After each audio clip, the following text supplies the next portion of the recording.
Welcome to our short series on stress and health. I am Joanna Ruth, and I'm bringing you this series so that we can all become a little bit more fluent on how stress is involved in our wellness.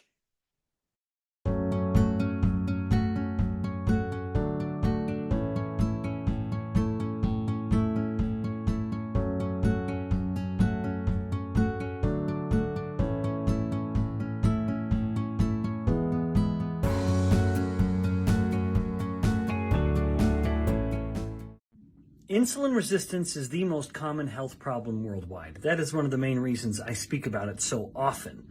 What causes insulin resistance? I have, over the years, identified three primary causes of insulin resistance.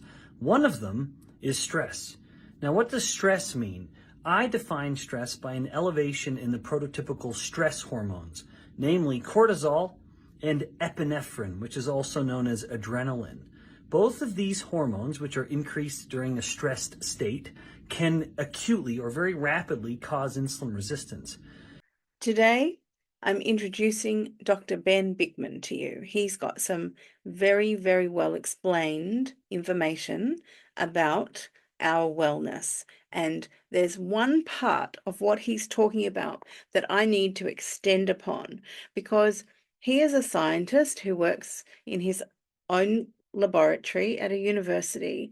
And the one thing that he doesn't provide a solution for is stress, and how he lists stress as one of the three contributors to insulin resistance. And he's going to explain to us how important insulin resistance is in our wellness.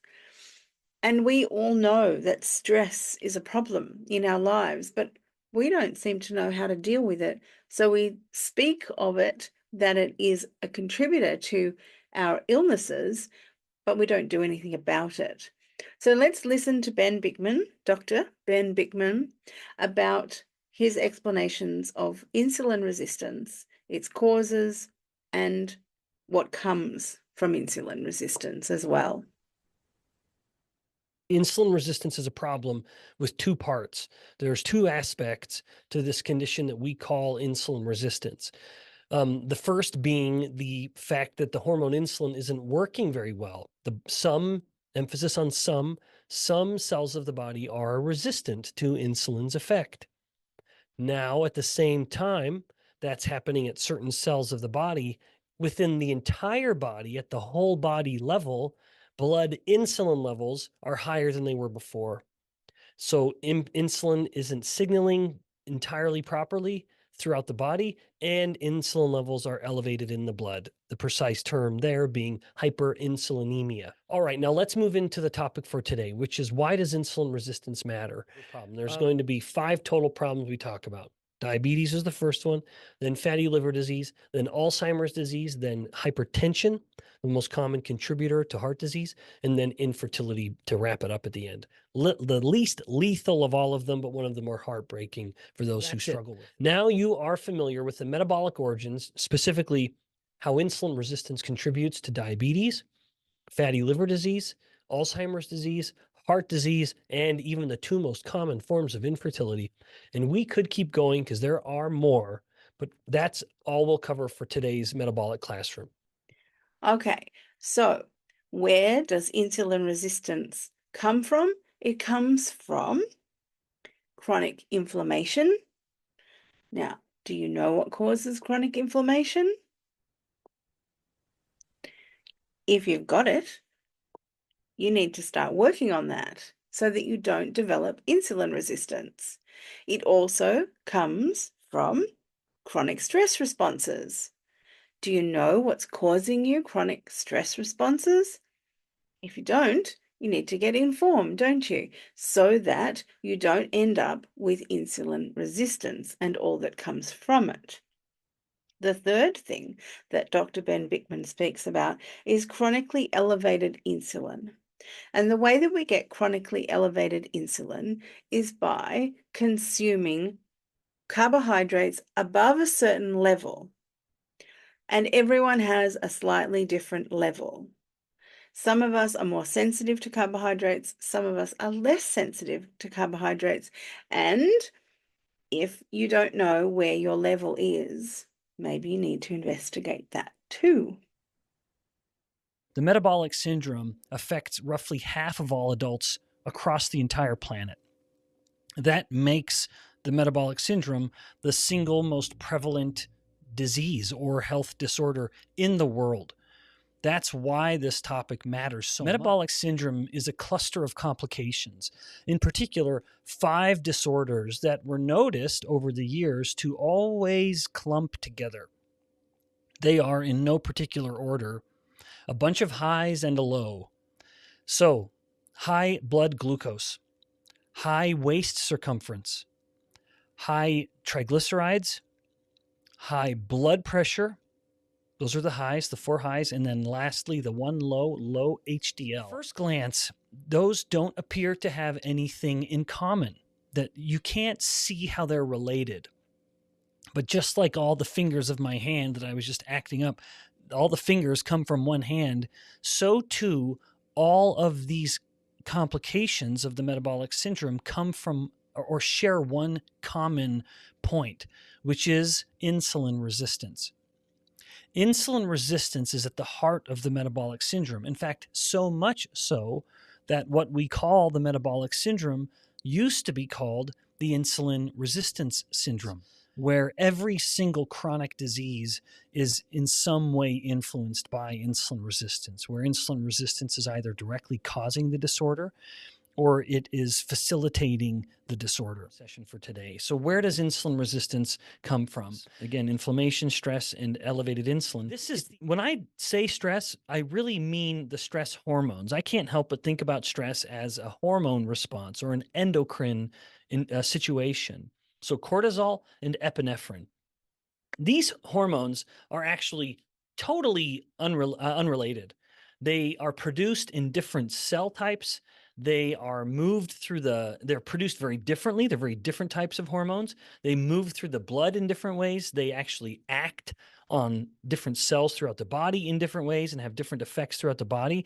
The one thing they have in common is that they both want to increase blood glucose. And so if you have these stress hormones that are trying to push glucose up, there's another hormone that now has to work even harder to bring the glucose down. And of course, that's insulin. And so it's no surprise then that if these stress hormones are continually pushing up the glucose, the body's becoming more insulin resistant. So now we've got most of the information, the basics to work with.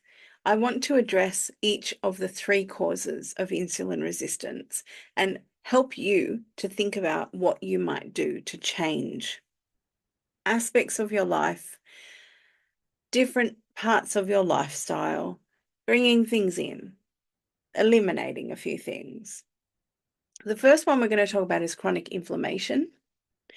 So far, it seems that chronic inflammation is caused by toxins, and we have toxins coming from our outside environment. Well, they're just everywhere. And the closer you live to industry, the more you're going to have.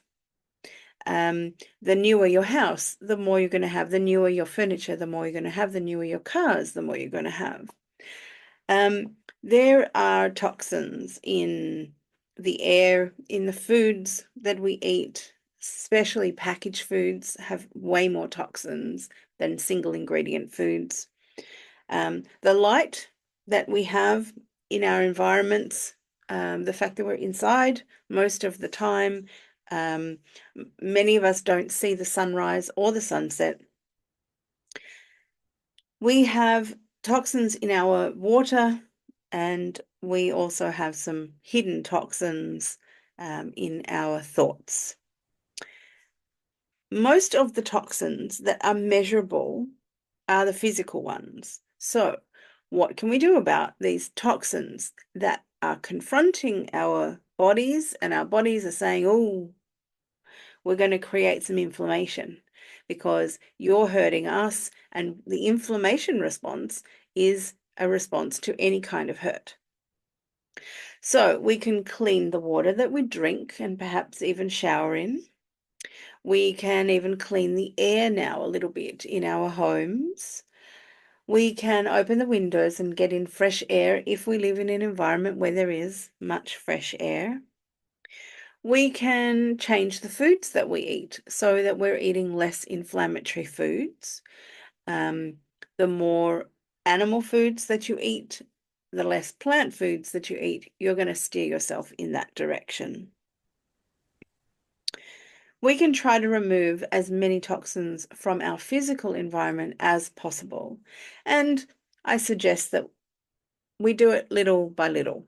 So don't go changing everything at once. Perhaps start with changing the products that you buy. So perhaps you change the washing detergent that you use in your washing machine, and you change the the dishwashing detergent that you buy, your skincare, your makeup, your hair care, shampoo, conditioner, products that you put in your hair.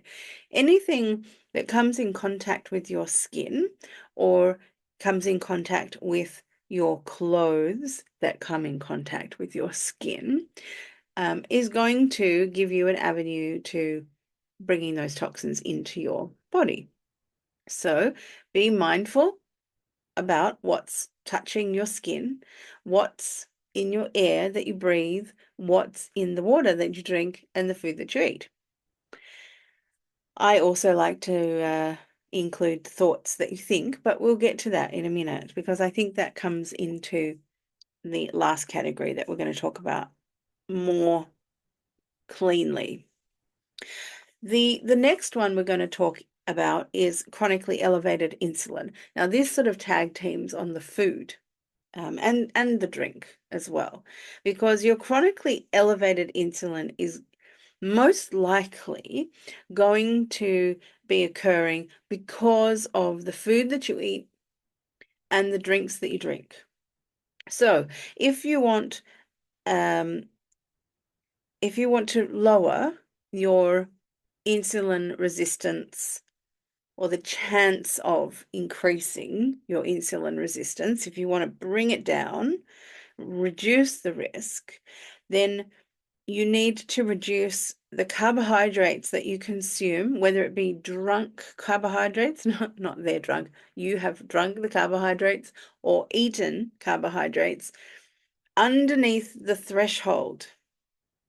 So you have to discover where your threshold is. If you want to do the finger pricking, you can. If you want to do the CGM that goes on your arm, you now can almost anywhere in the modern world. You can get yourself one of those, and you can do the measuring and find out what the foods are doing to your blood sugar. What you don't want to do is have many blood sugar spikes throughout your day. It's okay to eat food and it's okay to have your blood sugar rising, but not all day long, because you put a little drink in, you put a little food in, and then you do a bit of work and then you put some more food in and you put some more drink in. This is creating constant up and down, up and down. This gives your system no time of calmness. So if you watch the full episode of Ben Bikman explaining it, he explains it very, very well in regard to keeping your carbohydrate eating window very, very small. And some people are able to reduce it down to 0, which is called a carnivore diet. That's the goal. If your body has suffered and you need to give it a break from the suffering that is causing insulin resistance, the insulin resistance happens because we've had too much exposure to insulin. So the first one is inflammation, generally from toxins. The second one is chronically elevated insulin, generally from food and drinks. The third one is chronic stress. Okay, now this is a topic that's close to my heart It's something that isn't really talked about much well, anywhere, really. And the reason I believe that it's not spoken about very much is because no one has an easy solution for it. The world continues to get more complex, more demanding, more stressful for us. And here we are trying to deal with all the things in the world, and it's only getting more intense. And we are having to just cope with it, keep running like we're on the treadmill all the time. And some people seem to not have much stress response, and some people have a huge stress response, yet we are all expected to function in the world. Now, if you are one of those people who are having a huge stress response, what is happening in your body is very much akin to being confronted by a toxin. I would call it a thought toxin. It's also akin to having chronically increasing insulin levels. So the first two on the list can also be created in a way by the third one, the stress. Okay, so chronically elevated insulin can occur if you have constant anxiety. You are getting a hit of insulin. And we have another video in the series that explains about the adrenaline rise, the cortisol rise, then the blood sugar rise, and the insulin rises. Now, if you have that happening, you have the chronic stress events happening, the same way as people are grazing with carbohydrates through the day, you might be on a carnivore diet, yet still be very, very stressed. So you've brought your carbohydrates down because someone said that that's not good for you. You need to eat, perhaps, lean down into carnivore because you're becoming insulin resistant and your body's not coping, and you're leaning towards illnesses. So you clean up the food and the drinks, but there's something else that's coming in to your system. It's coming into your system via your mind. And emotional alignment coaching is what I specialize in. And that's why I like talking about this subject. And it's probably why other people don't like talking about this subject, because they don't have solutions for you. I do. I have a solution for you. It's called emotional alignment life coaching. Everybody thinks they have to make commitments of weeks and weeks and weeks and months and months and months to get any changes. And that is absolutely not true. If you watch my series on emotional alignment, you will see that in 2 sessions, my client was able to resolve 2 major issues that was changing. It changed her life in 1 hour, the first session.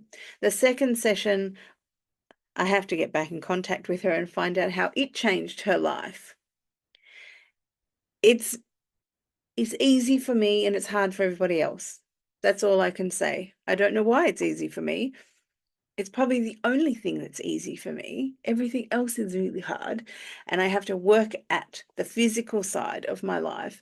But thinking about the mind and how it affects the body, that is right up my alley. So, altering the external environment can be difficult, and sometimes it's really difficult because you've got an internal environment that's making it harder for you. But once you deal with the internal environment, making changes to the outside world that you have control over is quite possible. However, changing the entire world, that's not possible at all. You can't alter how many toxins they put in the water. You can't alter how toxic the air outside becomes because of the traffic, because of all the things. They've got airplanes flying around, dropping things into the air and not telling anybody what's going on. And we can't change that. You can't control how many mobile phones are around you, and you can't control how many Wi-Fi modems there are around you. It's a tough gig. So I suggest that we alter the things that we can. We don't be too stressed about the things that we can't. And we include all the things that we can in the list of things that we can. And changing our stress response is something that we can do, and it is not that difficult. It may have been in the past, but it doesn't seem to be now. There are many ways that you can get it done, and emotional alignment is one of them. The internal environment is essential to be altering so that you have a calm outlook. And this is something that carnivores report coming to without any kind of coaching. They say they have this carnivore zen, which is really lovely to achieve. And I have also got this. But when you are following all the carnivore rules and you have cleaned up your toxic environment and you're not eating the carbohydrates and you've changed a lot of habits and you're still not getting the results that everyone else seems to be getting, you have to remember that insulin resistance is caused by 3 things, and you may not have altered anything to do with one of them, which is the internal environment that interacts with the world out there and causes stress. In my experience, and literally from my own experiences of using and developing emotional alignment life coaching, it is the fastest and least painful way to make alterations in your inner environment. Nothing is done for you, it's done with you. And so you make choices along the way of what it is you want to keep and what it is you don't want to keep, what makes sense to you now. What didn't quite make sense? You didn't understand something before. Now you understand something. And so you make a decision in your wisdom. Emotional alignment is your pathway to having control over the things that you think you have no control over. I hope you enjoyed watching this episode. Please subscribe to the channel and email us if you'd like more information about life coaching.